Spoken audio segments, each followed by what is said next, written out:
ओम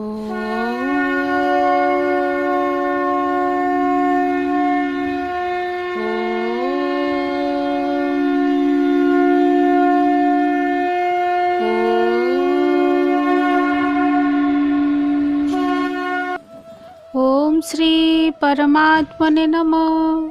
प्रणाम। गुरुगीता चैनल को आपण मानक स्वागत जनाऊँगी। द्वितीय अध्यायर व्याख्या सरी जाइछि। एबे तृतीय अध्यायर आरंभ।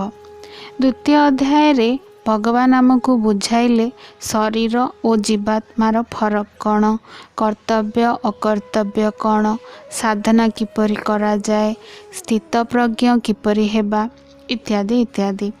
द्वितीय अध्याय रे ज्ञान योगी किपरि कर्तव्य करिबा उचित से विषय रे कहिले। एबे तृतीय अध्याय रे कर्म योगी किपरि कर्तव्य करिबे, कर्तव्य कौन, परमात्मा प्राप्ति किपरि हेबो, राग द्वेष कामना उपरे किपरि विजय पाइबा, स्वधर्म और परधर्म कौन, सेवा कले कौन कौन हुए, यही सबू पाठ आमे पढ़िबा। आसंतो शुणिबा तृतीय अध्यायर प्रथम और द्वितीय श्लोक।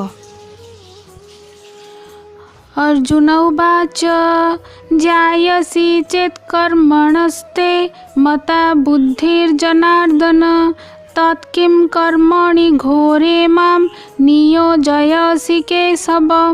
व्यामिश्रेणेव वाक्येन बुद्धिं मोहयसीव मे तदेकं वद निश्चित्य जेन श्रेय अहम आप्नुयाम। अर्थात अर्जुन कहिले, हे जनार्दन, जदि आपण कर्म अपेक्षा ज्ञान को श्रेष्ठ मने करती तेबे हे केशव मोते घोर कर्म रे काहीकि नियोजित करूछंती। आपण निजर मिश्रित वचन द्वारा मो बुद्धि को मोहित प्राय करुछंती। तेणु आपण स्थिर करी गोटे कथा कहंतु जद्वारा मोर कल्याण हेबो। आसंतु प्रथम और द्वितीय अध्याय श्लोकर व्याख्या शुणिबा। अर्जुन कहिले, हे जनार्दन, आपण कहउछंती कर्म ठारू ज्ञान श्रेष्ठ, तेबे मते आपण यज्ञ दान तपरे न लगाई केवल ज्ञान रे लगांतु। किंतु ओलटा आपण मते दिन सारा नरसंहार करिबा पई एई युद्ध रे अत्यंत क्रूर कर्म रे काईकि लगाउछंती। अर्जुनंकर युद्ध करिवार तो इच्छा नथिला। से चाहूतिले भगवान तांको काले कहिदेबे, जाओ अर्जुन, तुमर आउ युद्ध करिवा आवश्यक नाही। प्रत्येक मनुष्यर दुर्बलता है प्रश्न करी उत्तर रे निज मन को पाइला भली समर्थन आशा करते। भगवानंकर आदेश अर्जुन तो निश्चित मानिबे, कारण से आज्ञाकारी शिष्य। आदेश पालन निश्चित भाव से करिवे। एपटे मन भितर गोटे मंद इच्छा जाग्रत होईची, आलस्य आसी जाइची, किए युद्ध करिवो थाउ, कर्तव्य न करिवार इच्छा आसी जाइची, ताकू घोड़ाइबाकू से हत्या करिबा महापाप, युद्ध करिबा उचित नुहे बोली सबू ज्ञान देखौचंती। जड़े साधक जदि श्रद्धार सहित किछि प्रश्न पचारती, गुरु निश्चित भाव में उत्तर भल भाव में बुझाई दियंती। किंतु साधक जदि आक्षेप करी कौनसी प्रश्न पचारे तेबे हुए तो गुरु उत्तर ही देबेनी।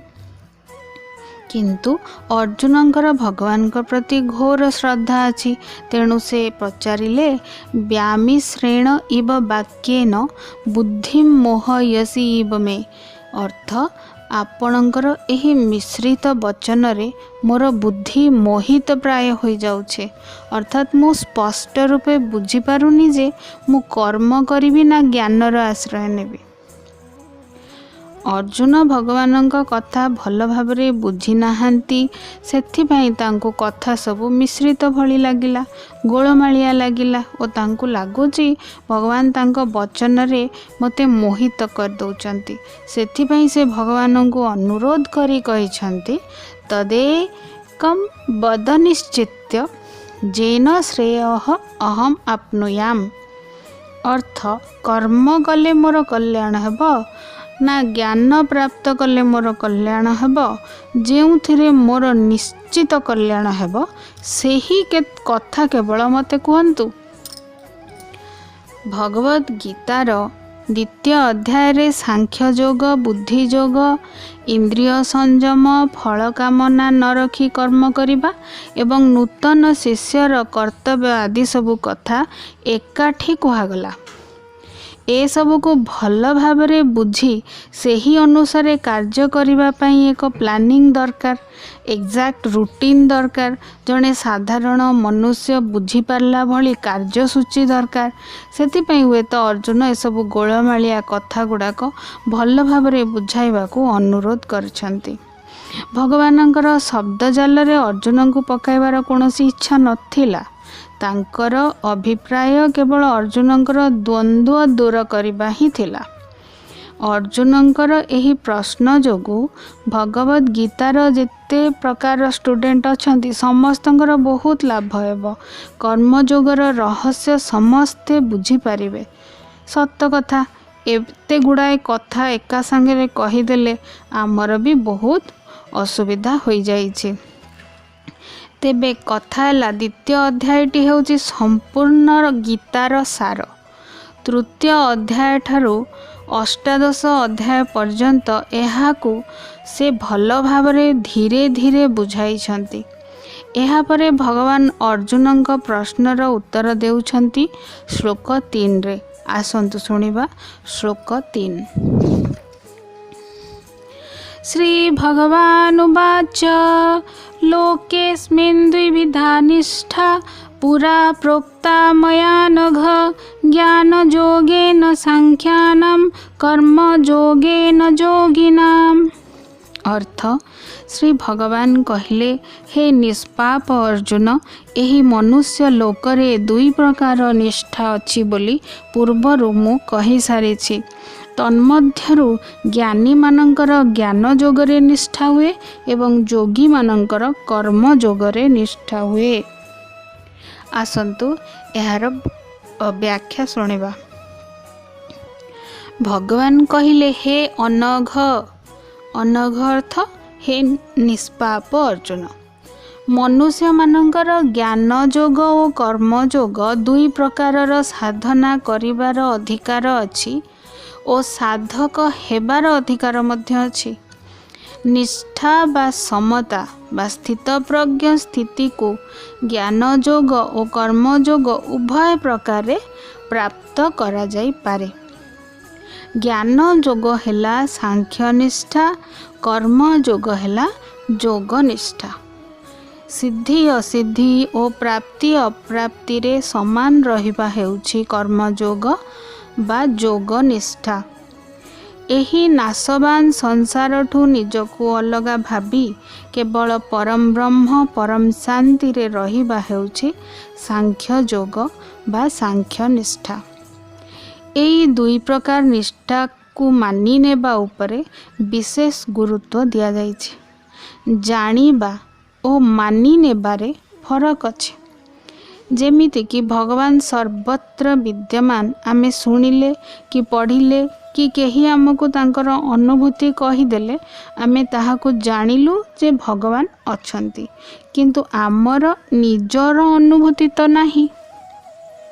सेही भली भगवान अहरह मो सांगरे अछंती एहा हेउछि मानिबा बा एक्सेप्टेंस, स्वीकार करिबा।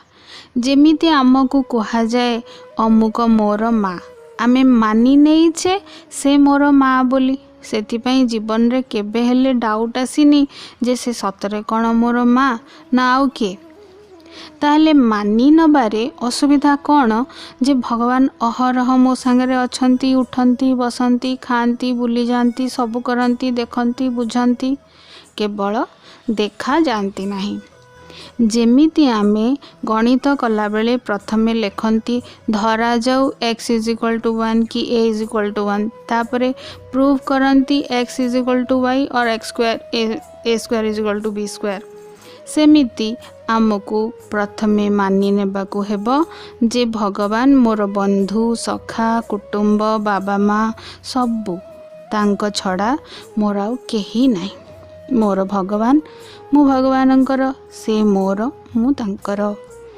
एई संसार रे जहा किछि चलीछि बा अछि मोर समस्त संबंध एई संसारर, मोर संपत्ति धन जमीबाड़ी एई संसारर, भाई बंधु कुटुंब केही मोर नुहंती, मोर किछि नाही, शरीर मोर नुहे।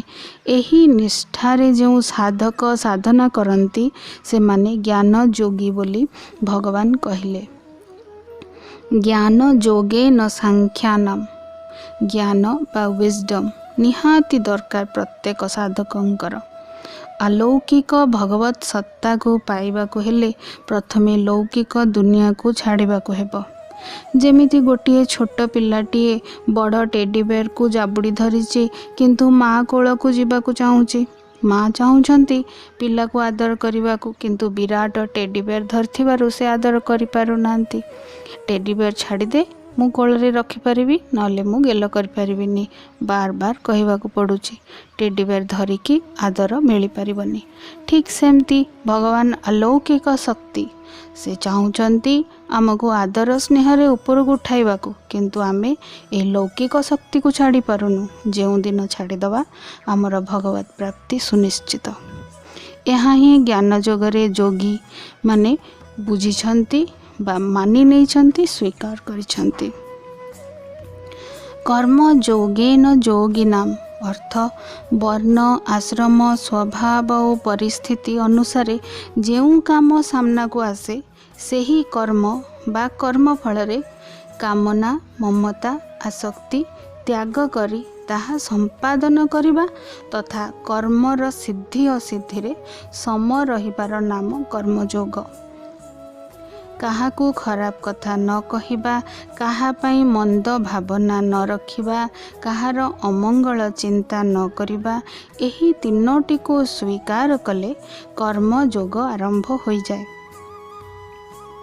मु ए संसार को शांति स्नेह ममता सुख आनंद देवाकू आसीची। ए संसार ठू मते किछि दरकार नाही।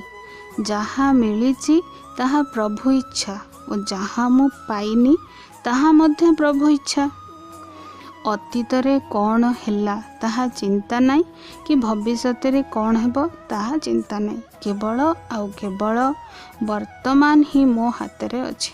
से वर्तमान समय को किपरि निर्भुल भाव रे कर्म रे उद्योग करी मनरे अहरह ईश्वर चिंता करि परिबी ताहा ही कर्म जोगी करंती।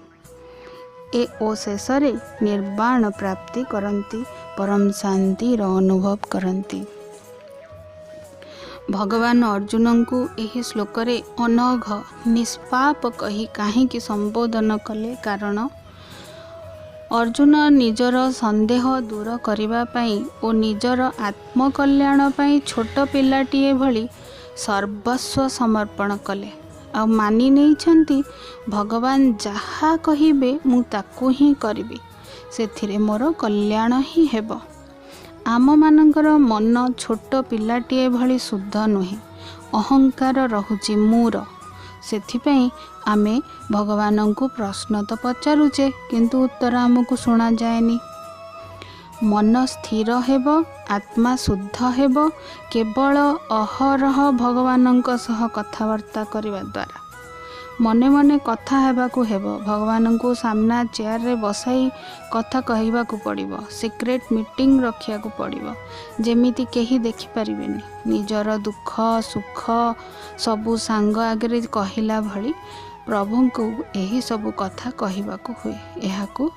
एहा ही जोग यूनियन विथ गॉड, एकाकार हो जिबा।